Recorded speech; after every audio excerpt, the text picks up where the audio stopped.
Assalamualaikum warahmatullahi wabarakatuh. Halo semuanya, perkenalkan nama saya Kiranti. Saya berasal dari kelas 10-3. Di sini saya akan mempresentasikan sebuah cerpen dengan judul Tak Harus Sempurna. Selamat menyaksikan.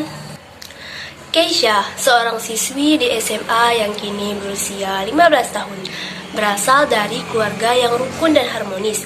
Keluarganya hidup berkecukupan, akan tetapi tidak semua yang ia inginkan bisa didapatkan dengan mudah.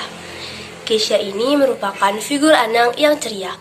Pada suatu ketika bersekolah di SMA, tidaklah pernah ia berniat untuk mempercantik dirinya, karena ia merasa sudah cukup menjadi diri sendiri saja. Suatu hari saat Keisha sedang di kamar, terjadi peristiwa kebakaran di rumahnya yang mengakibatkan ia mengalami kecacatan pada satu kaki sebelah kirinya dan harus memakai tongkat. Kejadian tersebut terjadi ketika Keisha sedang menduduki kelas 3 SMA. Saat ia masuk ke sekolah, tidak ada yang mau berteman dengannya. Teman terdekatnya malah menjauhinya karena mereka merasa malu jika pergi kemana-mana dengan seseorang yang tubuhnya tidak normal. Mereka mengatakan kepada Keisha bahwa Keisha tuh udah gak cantik, gak berguna lagi. Mustahil sih bisa dapat gelar sarjana kedokteran yang ia mau. Kakinya aja cacat. Mendengar perkataan yang keluar dari mulut temannya itu membuat ia hampir depresi. Hingga tiba suatu malam di saat Keisha merenung, ia terbayang lagi akan perkataan teman-temannya itu dan berkata, "Aku sangat bodoh akan hal ini, karena bagaimana bisa orang yang membuli diriku bisa kukatakan seorang teman. Tapi bagaimanapun juga mereka memang berkata benar akan kekurangan fisikku. Tetapi mengapa ya mereka selalu bangga dengan fisik yang mereka katakan sempurna? Mengapa selalu fisik sih yang diutamakan? Kenapa mereka hanya bisa bicara tanpa berpikir sedikit pun?" Betapa banyaknya pertanyaan di dalam pemikiran Keisha, hingga membuatnya meneteskan air mata. Mungkin di depan mereka ia bisa bertingkah seolah semuanya tidak apa-apa. Ia membiarkan mereka terus meledek, juga mengejek fisiknya. Padahal jauh di dalam hati Keisha, sakit rasanya ia mendengar cemohan mereka. Berjalannya waktu, krisis kepercayaan diri mulai menyerang dan membunuh karakternya perlahan-lahan. Ia seperti menjadi seseorang yang jauh berbeda dari ia yang dulu. Ia cenderung lebih pendiam, suka menyendiri, pemurung, dan minder. Ia merasa menjadi orang yang paling tidak beruntung, selalu merasa kurang dengan yang ia punya, merasa tidak cantik seperti gadis-gadis yang lain, merasa tidak memiliki kelebihan apapun yang bisa ia banggakan. Intinya, merasa ia tidak ada apa-apanya dibandingkan mereka yang berparas cantik. Ia pun menjadi pribadi yang tertutup. Ia mulai tidak terima saat berjalan harus menggunakan tongkat. Ia merasa terlalu gendut dan benci pada jerawat yang menyebar di wajahnya. Selain merasa minder dengan fisiknya, ia juga sangat iri dengan teman-temannya yang kaya. Mereka bisa sesukanya membeli apa yang mereka inginkan, bisa mempercantik diri. Sedangkan ia, jangankan ingin mencapai standar kecantikan yang diidam-idamkan. Uang yang diberikan orang tuanya saja hanya untuk kebutuhan sekolah. Tongkat yang ia pakai untuk berjalan hanya terbuat dari kayu yang ayahnya buat karena tidak sanggup membeli kaki palsu. Suatu ketika perjalanan pulang sekolah, Keisha sudah 2 kali melihat seorang yang usianya setara dengan Keisha. Ketika ketiga kalinya melihat seorang perempuan tersebut, Keisha berniat untuk menghampirinya.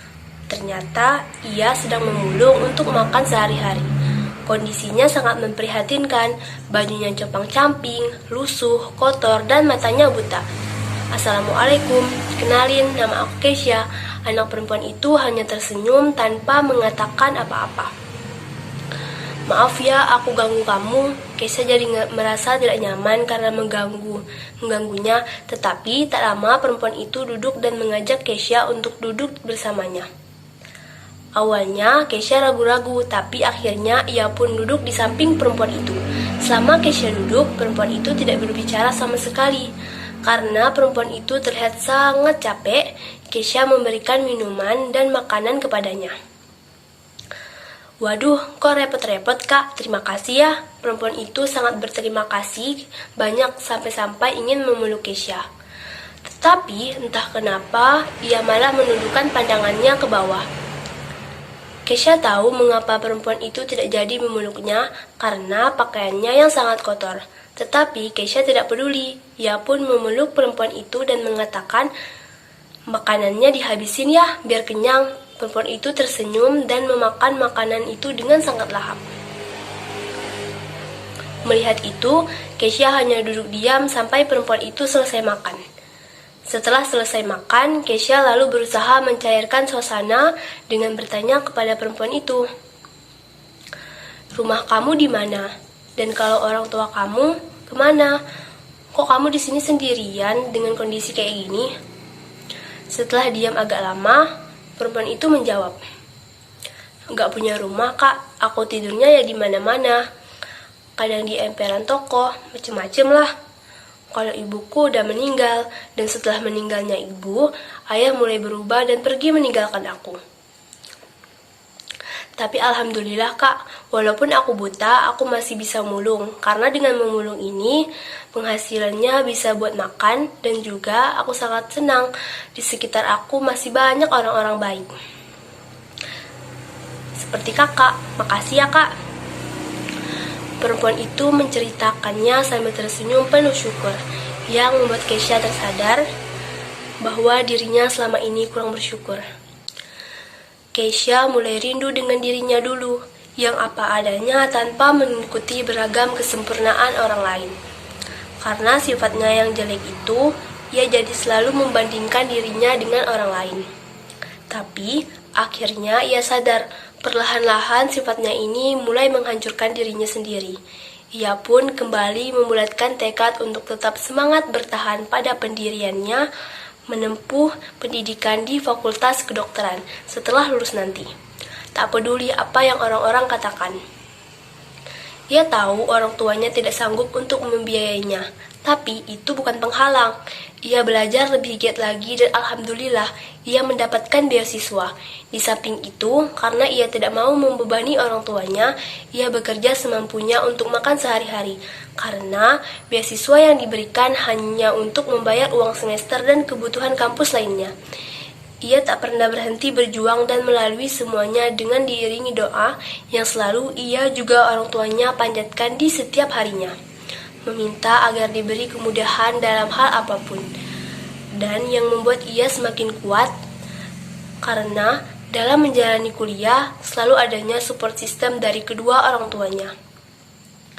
Sampai pada suatu ketika ia berhasil meraih gelar sarjana kedokteran yang ia tempuh dalam waktu cukup panjang, yaitu selama 4 tahun. Pada saat wisuda, Kesha sangat sedih karena tidak ada yang menemani ia di hari kelulusannya. Orang tuanya juga tidak bisa hadir disebabkan biaya yang tidak memungkinkan. Tetapi, walaupun begitu, ia akan terus bersabar menahan kerinduan akan kedua orang tuanya. Setelah meraih gelar sarjana, Kesha yang merupakan calon dokter akan harus mengambil program profesi dokter dan menjalani kegiatan CIOAS terlebih dahulu selama 2 tahun. Baru setelah itu, ia akan mengambil janji atau sumpah yang pada akhirnya gelar dokter sah disematkan di depan namanya. Setelah berhasil menjadi seorang dokter, Kesha pulang untuk bertemu dengan orang tuanya. Sesampainya di rumah, ia langsung memeluk kedua orang tuanya dan berkata, "Ayah, Ibu, segala kesuksesan yang kuraih sampai saat ini adalah berkat doa-doa yang ayah dan ibu panjatkan di setiap sujud malam. Terima kasih ayah, ibu, atas harapan dan doa terbaik juga supportnya selama ini yang selalu ada hanya untuk aku." Kesha mengucapkan rasa terima kasih tersebut sambil menangis di pelukan orang tuanya. Perjalanan yang dilalui tidaklah mudah. Setiap ujian dilewati seakan mempertanyakan apakah jurusan ini memang takdir atau ternyata pilihan yang salah. Dari hari itu hingga sekarang, ia mulai berdamai dengan rasa insecure yang selalu ada di dalam dirinya. Ia sudah merasa tak penting jika ada ribuan orang di luar sana yang mengolok-olok fisiknya. Karena sekarang ia yakin bahwa sebuah kekurangan dalam diri bukanlah akhir dari segalanya. Kita harus selalu percaya bahwa Allah akan memberikan yang terbaik untuk umatnya. Dan sesuatu yang tidak mungkin pun bisa jadi mungkin jika adanya usaha, doa, juga niat yang suci dan tulus. Kita harus ingat bahwa kaya dan miskin itu bukanlah ukuran mulia dan hinanya manusia. Juga, manusia sebagai makhluk ciptaan Allah itu memiliki derajat yang sama di mata Allah. Dan yang membedakannya bukanlah rupa dan harta bendanya, tetapi seseorang itu dilihat dari hati dan perbuatannya. Allah tidak akan pernah menempatkanmu pada situasi di mana kamu tidak mampu mengatasinya.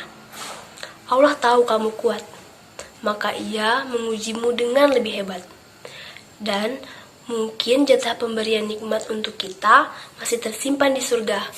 Jadi, singkirkan rasa iri, minder, ataupun insecure terhadap orang lain.